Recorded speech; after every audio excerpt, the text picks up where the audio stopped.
Hello hi नमस्कार मेरे दोस्त, कैसे हैं आप सभी। उम्मीद करता हूँ आप सभी अच्छे होंगे, मस्त होंगे, व्यस्त होंगे, स्वस्थ होंगे और शानदार तरीके से अपनी पढ़ाई यूपी पुलिस एसआई की परीक्षा में एकदम मन लगा के लगे होंगे।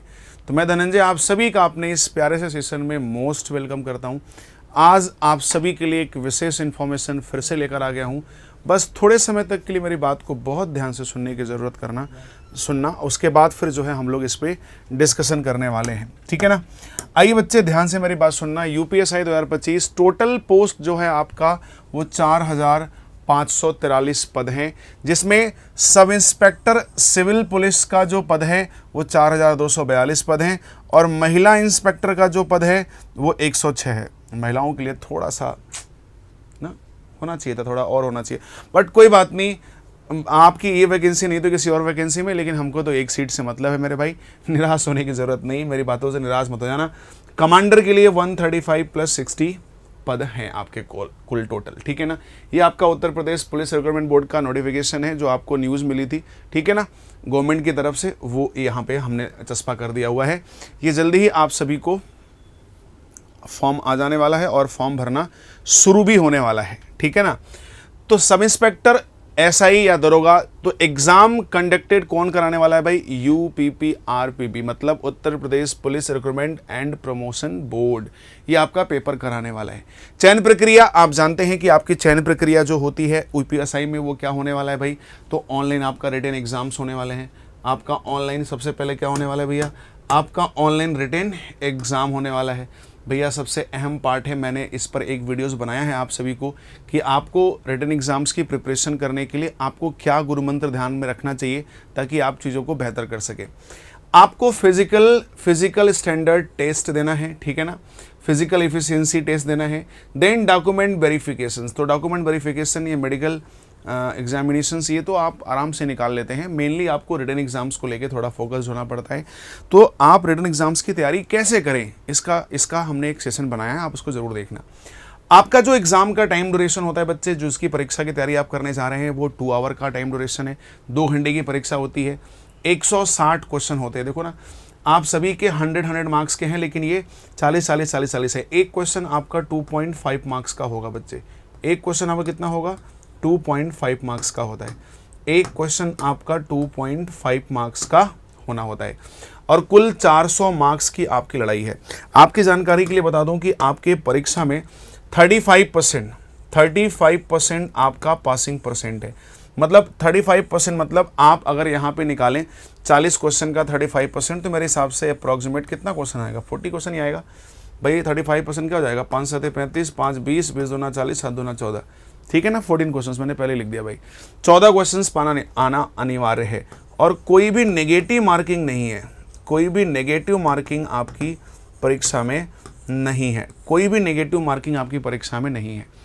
तो ये सभी आपके सेशन है जिसमें आपका हिंदी के 100 मार्क्स होने वाले हैं, मैथ्स के 100 मार्क्स, रीजनिंग के और जीके। इसी में जीके है, जीएस है, स्टैटिक जीके है और मूल विधि है। हमने एमवी लिख दिया, समझ जाना, इसी में मूल विधि भी है। ध्यान रखना आपके इस सेक्शन में जिसमें 40 क्वेश्चन आ रहे हैं, इसमें आपके कुल आपके 16 क्वेश्चंस तो आपके आने वाले हैं पॉलिटी से और 8 क्वेश्चन अप्रॉक्सीमेटली मूल विधि से। तो 16 और 8 में भी 24 क्वेश्चन आने वाले हैं और आपको 14 क्वेश्चन पासिंग मार्क को चाहिए। मतलब अगर आप मूल विधि अच्छे से पढ़ लें और पॉलिटी अच्छे से पढ़ लें तो सेक्शनल कट ऑफ जीएस का पार कर सकते हैं। और सबसे ज़्यादा विद्यार्थी जो फेल होते हैं वो मैथ्स और जीके जीएस में होते हैं भाई। रीजनिंग और हिंदी तो निकल जाती है, ठीक है ना। तो इनका विशेष ध्यान रखेंगे आप। ये आपका क्राइटेरिया है अगर आप सिलेक्शन चाहते हैं उत्तर प्रदेश सब इंस्पेक्टर दरोगा में, तो आपको ये प्रोसेस को, ये इस प्रक्रिया को ध्यान में रखना पड़ेगा। आपको इन चीज़ों को समझना पड़ेगा, ठीक है ना। अब मैं आपको बात करूंगा, चूंकि हम आपको मैथ्स पढ़ा रहे होते हैं बच्चे, तो मैथमेटिक्स में आप सभी को क्या आपके मैथमेटिक्स का सिलेबस है उसका हमने एक हाईलाइटली उधर तो कंप्लीट सिलेबस बता दिया। यूपीएसआई मैथमेटिक्स सिलेबस में की टॉपिक जो है हमारा वो क्या है? Arithmetic maths. अरिथमेटिक मैथ्स में आपको परसेंटेज है, एवरेज है, रेशियो है, प्रॉफिट एंड लॉस है ना, सीआई है, एसआई है, टाइम एंड डिस्टेंस है, टाइम एंड वर्क है, पाइप एंड सिस्टर्न है, डीआई है, तमाम प्रकार के टॉपिक्स हैं, एवरेज है जिसको हमें पढ़ना है, ठीक। और आपके एलजेब्रा में एलजेब्रा का हिस्सा में linear equation and quadratic equations, polynomial, ठीक है ना। हालांकि देखो आपके यूपीएसआई के मैथ्स में एलजेब्रा वगैरह सेक्शन से बहुत ज़्यादा प्रश्न तो फिलहाल नहीं आते हैं, तो इसको अगर मैं कट भी कर दूं तो कोई बहुत बुरा काम मैं नहीं करने वाला हूं। ये एक कंप्लीट सिलेबस का हमने क्राइटेरिया ले लिया है, लेकिन इस वाले सेक्शंस को ध्यान रखना, ये एकदम नेग्लेक्टेड है, नहीं के बराबर है, ठीक है ना। हाँ, ज्योमेट्री से प्रश्न आपके आएंगे, मेंसुरेशन से आपके प्रश्न आएंगे, एरिया, वॉल्यूम, ठीक है ना, कोऑर्डिनेट ज्योमेट्री, इन सब से प्रश्न आपके यूपीएसआई में खूब पूछा जाता है, तो ये हमारे लिए बहुत इंपॉर्टेंट होने वाला है, ठीक है ना। देखो ये अर्थमेटिक मैथ्स तो कंप्लीट पढ़नी है हमको, ज्योमेट्री हमको पढ़नी है, एरिया वगैरह निकालना, वॉल्यूम वगैरह निकालना सबसे ज़्यादा आता है। ट्रिग्नोमेट्री का बहुत अहम रोल तो फिलहाल वैसा कुछ खास नहीं है, ट्रिग्नोमेट्री से बहुत प्रश्न आपके परीक्षा में ऐसा नहीं के बराबर आते हैं। स्टैटिक एंड प्रोबेबिलिटी, हाँ ये प्रश्न आपके यहाँ से ज़रूर आएंगे, ये एक अहम बात है। हाँ, अब एक चीज़ ध्यान रखना, ये जो आपका एलजेब्रा वाला सेक्शन है और ये आपका जो ट्रिग्नोमेट्री वाला सेक्शन है ना, ये नेग्लेक्ट कर सकते हैं आप, मतलब आपको इसे पढ़ने की कोई खास आवश्यकता नहीं, क्योंकि परीक्षा में ऐसे प्रश्न आपको नहीं मिलेंगे, ठीक है ना, नहीं के बराबर। भाई अगर आपके पास समय है आप पढ़ लें, तो एग्जामिनर आजकल इधर का उधर, उधर का इधर करता है। जैसे आपका स्टैटिस्टिक्स एंड प्रोबेबिलिटी, ये आपके सिलेबस का बहुत अहम हिस्सा तो नहीं है, लेकिन एग्जामिनर आपके सीजल की परीक्षा में, पुलिस की परीक्षा में, एसआई की परीक्षा में, पिछली बार पुलिस की परीक्षा में भी दे दिया था, तो ये हमारे लिए एक अहम टॉपिक हो सकता है, ठीक है ना। तो arithmetic maths, geometry and statistics and probability. अच्छा देखो, ज्योमेट्री में ना आपको सबसे ज़्यादा जो है ना वो एरिया एंड वॉल्यूम निकालने आना चाहिए, मतलब सीधा सीधा आपके फॉर्मूले पर सवाल है, ठीक है ना। मेंसुरेशन में आपका cylindrical part, cone and sphere, मतलब गोला, शंकु और बेलन, हिंदी में बोलें तो, ठीक है ना। इन टॉपिक्स पर आपको फोकस करना ही आपका सिलेबस है। हमने एक शॉर्ट फॉर्म में आपको सिलेबस बता दिया मैथमेटिक्स का, वैसे ही रीजनिंग का भी है, वैसे ही आप अपना जीएस का भी देख सकते हैं, वैसे आप हिंदी का भी देख सकते हैं, ठीक है ना। अब आगे आएंगे बच्चे, फोकस ऑन कोर कंसेप्ट। आपको मैथमेटिक्स अगर अच्छी करनी है, अगर आपको मैथ सच में अच्छी करनी है, अगर आपको मैथमेटिक्स सच में अच्छी करनी है, तो learn the essential formulas for each topic. जी हाँ, आपको सभी टॉपिक के जो बेसिक कंसेप्ट एंड फॉर्मूलाज हैं उसे आपको याद रखना पड़ेगा, क्योंकि देखो यूपीएसआई के विद्यार्थी होते हैं ना जो बहुत ज़्यादा टेक्निकली सोचने की कोशिश नहीं करते हैं, सोचते हैं कि हमारा फार्मूला से काम चल जाए, तो ये भी एक गलत बात है। लेकिन जो भी हर टॉपिक का अपना एक बेसिक फंडामेंटल थिंग्स और कंसेप्ट होता है, ठीक है ना, हर टॉपिक का अपना एक बेसिक फंडामेंटल थिंग्स और कंसेप्ट होता है, उन्हें आपको जो बेसिक है उसे आपको ध्यान में रखना पड़ेगा इस टॉपिक से। Trick and technique, learn basic वैदिक मैथ्स ट्रिक, ठीक है ना।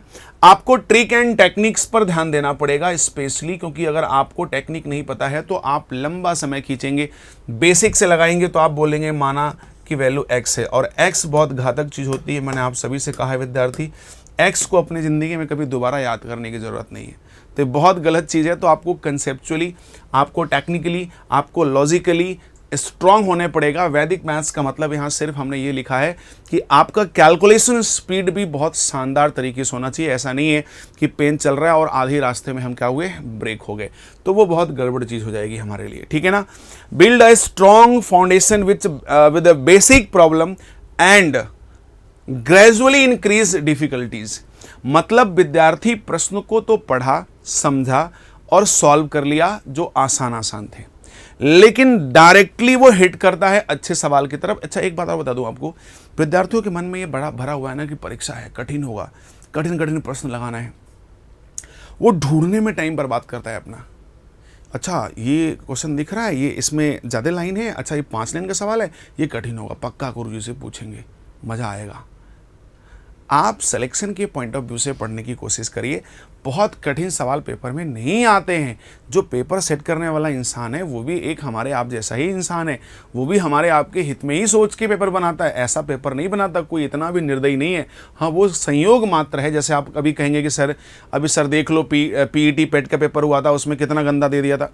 वो कभी कभार होता है कि जो पेपर सेटर सेलेक्ट किए जाते हैं, किसी सेट में या किसी साल में कोई पेपर सेटर ऐसा मिल जाता है जो वेरी टाइम्स टैलेंटेड, वो अपना दिमाग, अपना टैलेंट घुसेड़ देता है। वो कभी कभार की बात है, वरना एक इजी एंड मॉडरेट लेवल का ही आपका एग्जाम होता है। लेकिन फिर भी मैं आपसे यही कहूँगा, आप अपनी लेवल को इन्हांस करके रखिए। मैं अपनी कक्षा में हमेशा विद्यार्थियों को लेवल इन्हांस करके ही रखने की कोशिश करता हूँ, और इन्हांस करके ही लेवल बच्चों को एक्सप्लेन भी करता हूँ। और हमारे कक्षा में आप आते होंगे तो आपको समझ में आ रहा होगा। और आप धीरे धीरे पहले कंसेप्ट क्लियर करिए, उसके बाद फिर आप उसके एक कदम ऊपर बढ़िए, बेसिक, फिर मॉडरेट, फिर धीरे धीरे फिर डिफिकल्टीज लेवल पे जाइए। ऐसा नहीं कि अभी हमने चैप्टर शुरू किया और कंसेप्ट पढ़ना शुरू किया और आप चैप्टर भी कंप्लीट नहीं हुआ, सीधे सवाल करने चले गए और पहले ही सवाल का जो लेवल है वो बहुत हाई लेवल का है, जो भी हम आगे पढ़ने वाले हैं, तो आप डिमोटिवेट हो जाएंगे। वही डिमोटिवेशन का कारण है, विद्यार्थी वहीं आके फेल होता है। तो ये 3 बातें हमने आपके लिए रखी हैं जो हमारे लिए बहुत अहम है। विद्यार्थी ध्यान नहीं देता क्या, बहुत देखो, बहुत ही चुनिंदा पॉइंट्स मैंने आपको दिए हैं। विद्यार्थी जो गलतियां करता है, सबसे पहला आपको एसेंशियल जो कंसेप्ट्स है, बेसिक है, वो टॉपिक का एज टॉपिक है, पहले आप उसे ध्यान रखें, क्योंकि हर टॉपिक का अपना फंडामेंटल थिंग्स और कंसेप्ट्स होते हैं।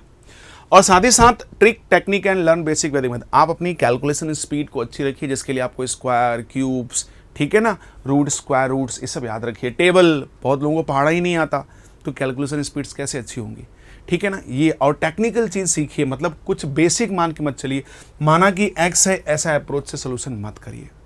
अगला, धीरे धीरे बढ़ने का प्रयास करिए, रैंडमली अटैक मत करिए, नहीं तो आप पैनिक हो जाएंगे, घबरा जाएंगे। तो ये 3 बातें अगर आप ध्यान से समझते हैं तो मैथमेटिक्स आप अच्छी नहीं, बहुत अच्छी कर सकते हैं। तो हमने आपको 2 बात बताई, सिलेबस आपका अर्थमेटिक है, एडवांस का छोटा सा हिस्सा है, स्टैटिक्स है आपका, इसे आपको पढ़ना है, और साथ ही साथ हमने ये 3 पॉइंट्स बताए, इस पे आपको फोकस रखना है, ठीक है ना। नो डाउट आप सभी विद्यार्थी अच्छा करेंगे, और आपका ये क्राइटेरिया है, आपका ये सिलेबस है, और ये आपकी चयन प्रक्रिया है। आप इस चीज़ों को समझ लेना, हर सेक्शन से आपको 35% यानी 14 क्वेश्चंस पास होना अनिवार्य है, नेगेटिव मार्किंग नहीं है। आपका कुल 400 मार्क्स का पेपर है और 160 क्वेश्चन आने वाले हैं, 2 घंटे का समय होने वाला है, और ध्यान रखिए हर सेक्शन 100 मार्क्स का होने वाला है। और साथ ही साथ अगर आपको सिलेक्शन लेना है तो आप मिनिमम अपने मार्क्स का 70% मार्क्स तो पाना अनिवार्य है। तो अगर आपका 400 है तो आप खुद ही देख लो, 7 चौक कितना होता है, 28, 7 चौक 28। ध्यान रखना 300 मिनिमम, ध्यान रखना मैंने मैक्सिमम नहीं बोला, और मैं कट ऑफ की बात अभी नहीं कर रहा हूं। कट ऑफ तो भाई पेपर का लेवल के अनुसार वेरी करेगा, मैं एक मिनिमम आइडियाज दे रहा हूं आपको कि आप अगर सिलेक्शन चाहते हो तो मिनिमम, मैक्सिमम तो भैया सिलेक्शन का रेशियो तो वो अपने कट ऑफ का जो था वो तो फाइटिंग भी पेपर के लेवल पे डिपेंड करेगा, वो क्या होगा उस साल, हर साल वेरी करता रहता है। लेकिन मिनिमम 70% कम मार्क्स नहीं लाइए। तो 70% यानी 7 चौक 28, 280 मतलब 300 प्लस अप्रॉक्स तो मार्क्स आपके कम से कम होने ही चाहिए। तो चलिए फिर किसी नए वीडियो में मिलेंगे आप सभी से एक नए इन्फॉर्मेशन के साथ। तो आज के लिए मैं धनंजय सिर्फ इतना ही करने वाला हूँ। Bye bye, take care, love you all, जय हिंद।